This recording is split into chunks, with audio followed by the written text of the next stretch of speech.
How about to go, how about to go there, how about to go there, how about to go where, how about to go here, how about now. How to Buy Foreclosure Homes. Welcome back.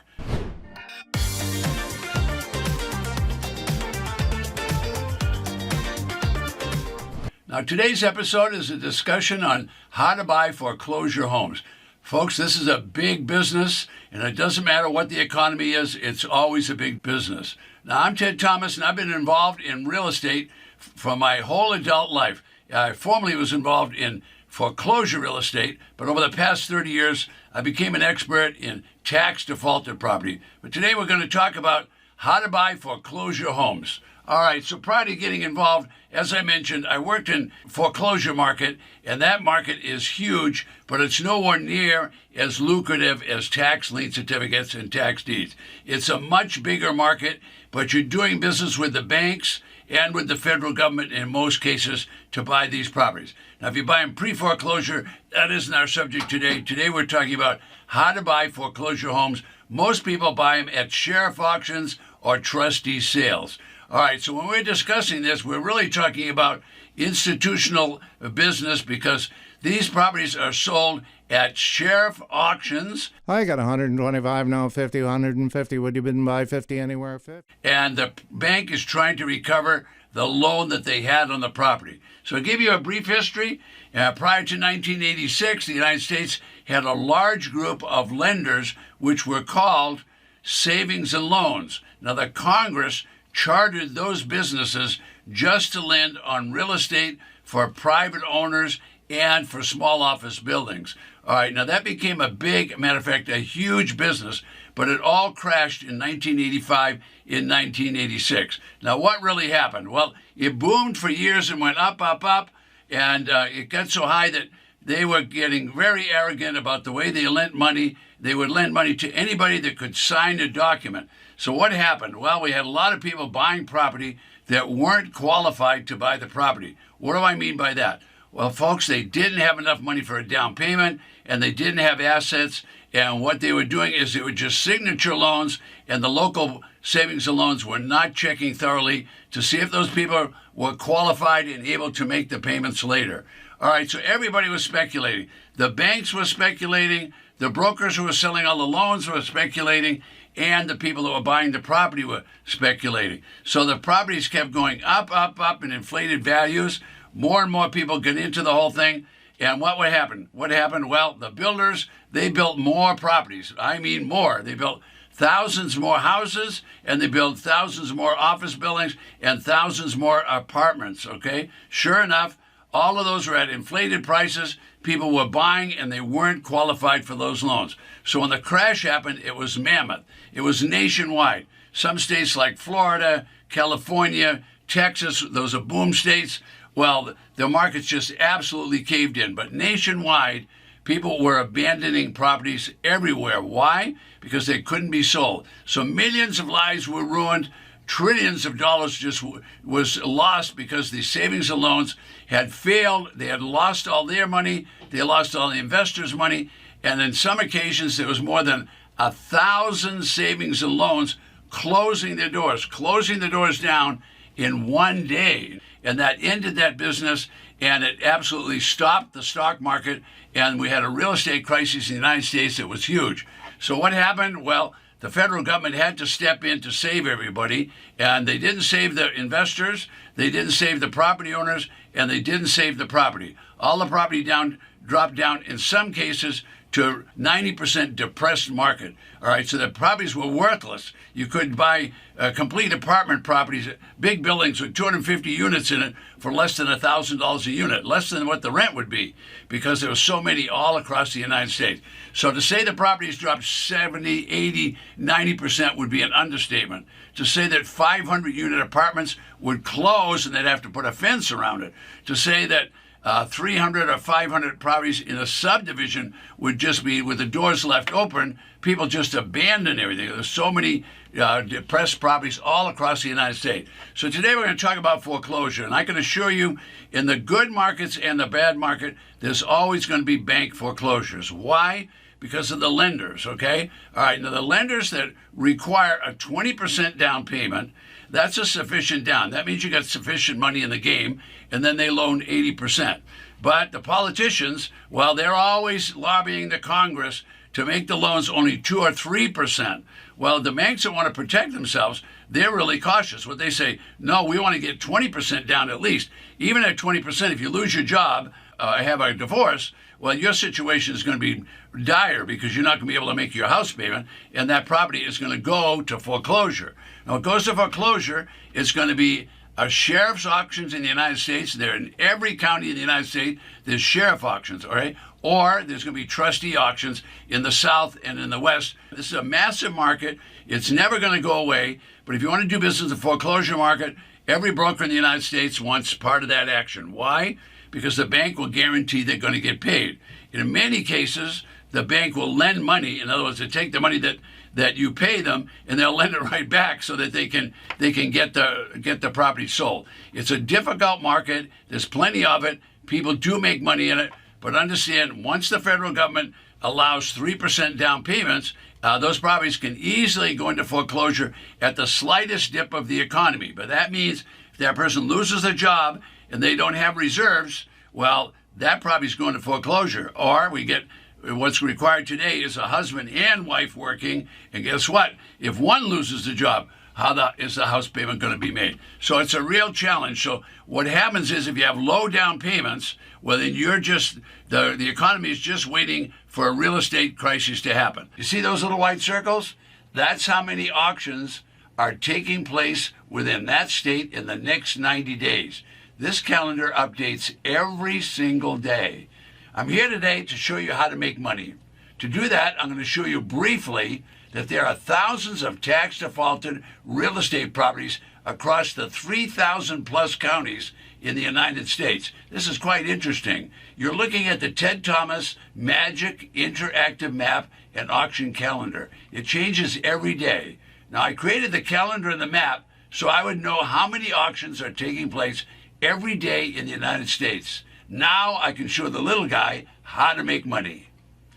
Most importantly, I created this system so I could have an auction list for each auction 24/7. All right, so the loans are always due and payable, although during the last crisis, the politicians worked on it so the people didn't have to pay those loans. But the loan is due and payable if you sign it. So remember that. Keep that in the back of your mind. All right, now traditional loans are 20% down, and then the bank loans 80% to fulfill the rest of the money owed for the mortgage and to purchase the property.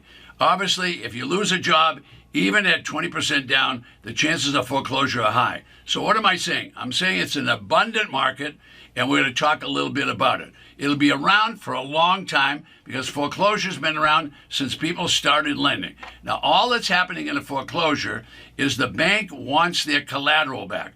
The collateral for the loan is going to be the property. So the bank wants their property back.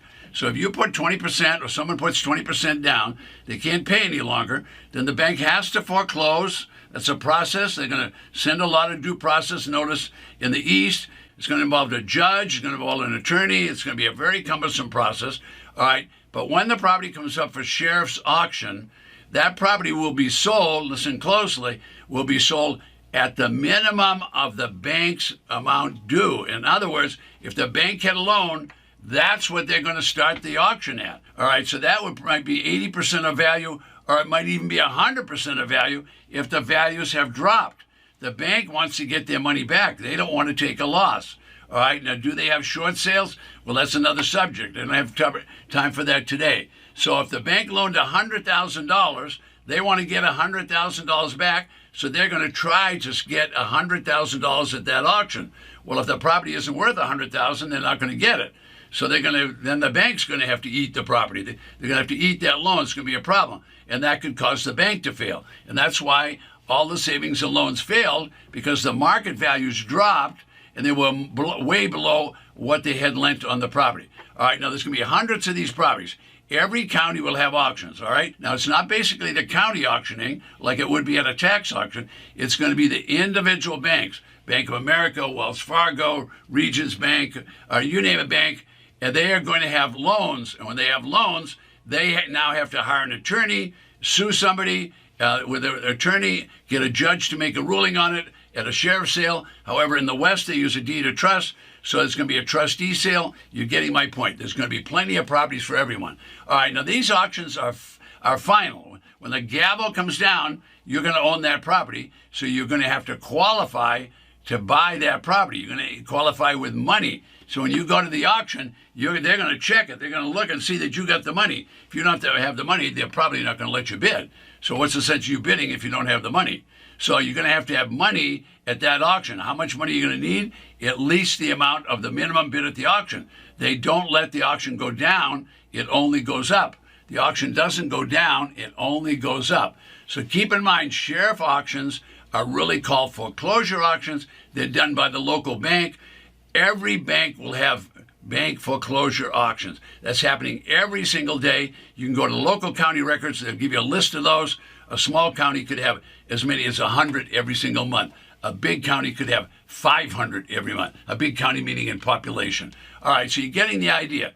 So foreclosure buyers are allowed to look at the property. In some cases, they're allowed to look inside the property, but you'll have to check locally and see what they allow people to do. The bank, of course, wants to sell, so they might open the property up and they'll use a broker to do that. Now, brokers love these deals. Why do brokers like it? Because they're going to get paid a commission. All right, the broker's interest is try to help you out, but they also work for the bank. So remember, they're working for the bank to get the property sold to you. So there's somewhat of a conflict there. They want to get it sold. The bank wants to get it sold. But generally speaking, they don't discount the properties. They're going to try to get at least the loan amount. All right, now why do people buy these properties? Because maybe they're a handy person. They know how to do some fix-up on them. Or maybe they just need a loan, and the bank will give them a loan. All right, so the bank in many cases will give another person a loan on that same property at the amount of what their foreclosure is. All right, so foreclosure markets are very lucrative markets. They're all the time. I don't know that you're going to steal any properties in the marketplace today, but from time to time, people do that. All right, now the pre-foreclosure market is much different. All right, now I discovered a different market 30 years ago, and I never looked back. I come from the foreclosure market. When I discovered tax defaulted property, I now realized I could buy used and abused properties with no mortgage and no deed of trust, with a starting bid of 10 or 20 cents on the dollar. Now, if I can buy 10 or 20 cents on the dollar and I don't have a mortgage, well, I've got a chance of buying it low and having a lot of margin so I can go ahead and sell the property, and then I don't have to hold out for 100% profit. I can hold out for a small profit. So every legislature across the United States has mandated that if the property owner doesn't pay tax, that the treasurer of the county that property is in can seize the property and sell it at auction. What does that mean they're going to do? They're going to discount it down as much as they can, and they're going to sell that property. I've seen those tax defaulted properties 5, 10 cents on the dollar. I've seen the bidding start at $100 with no mortgage and no deed of trust on the property. So that appealed to me, and I've been involved in that business for the past 30 years. Is that a good business for you? Well, I'm going to tell you, these properties are purchased at low purchase prices, and then you can sell any price you want. I personally, I developed a strategy where I buy it low. I don't try to get it to sold high. I sell it low. I buy it low and I sell it low. If you're getting what I'm talking about, I'm selling the property quickly so I can sell it to a fixer or someone that wants to flip the property, or even people that want to go in and renovate the properties. I want to sell to those people, and I want to sell to people that don't have the best credit in the world, but I qualify them, unlike the banks that we talked about. All right, so these properties are sold at tax auctions, not foreclosure auctions, tax auctions with 70, 80, and 90% discounts, okay? And most of them are sold 70, 80% discounts. So think about that. They're buying property for pennies on the dollar. You can sell at any price you want. All right, these are also called foreclosure auction, but this is a tax defaulted foreclosure, much different than any other auctions that we talk about. All of this you can be done sitting at home. So let me give you an example. So in a local county with a small population just north of Tampa, Florida, one of my students purchased a tax defaulted property for only $9,100. He bought it at a tax defaulted auction. That means there's no mortgage and there's no deed of trust. Now the property was used and abused. It was a single-family home. It was all overgrown with trees, needed a lot of cleanup. It was not pristine by any means. But the tax assessor assessed the value at $91,000. All right, so there's no confusion. He paid $9,100. It was valued by the tax assessor at $91,000. That was 10 cents on the dollar. Now, using techniques he learned in our workshops and from our materials, he found comparable values, and the property had a much higher value, closer to $150,000. So he bought it for $9,000, and now it has a value of $150,000. He sold the property to a tenant, a handyman, that lived on the property, that gave him a $5,000 down payment and was willing to pay $150,000 for that property. So think of the difference there. He bought the property for pennies on the dollar, got $5,000 selling it, and now he's going to get payments, installment payments, until it's paid for at $150,000. Folks, that's a lot of margin between the purchase price and the sales price. That's why you want to be involved in tax defaulted properties. Now, I'm out of time, but if you'd like to have a free auction list, well, I want you to know you can get a sample auction list right below me as I finish this video. I'll see you on the next video. Don't forget, request your free auction list right below me.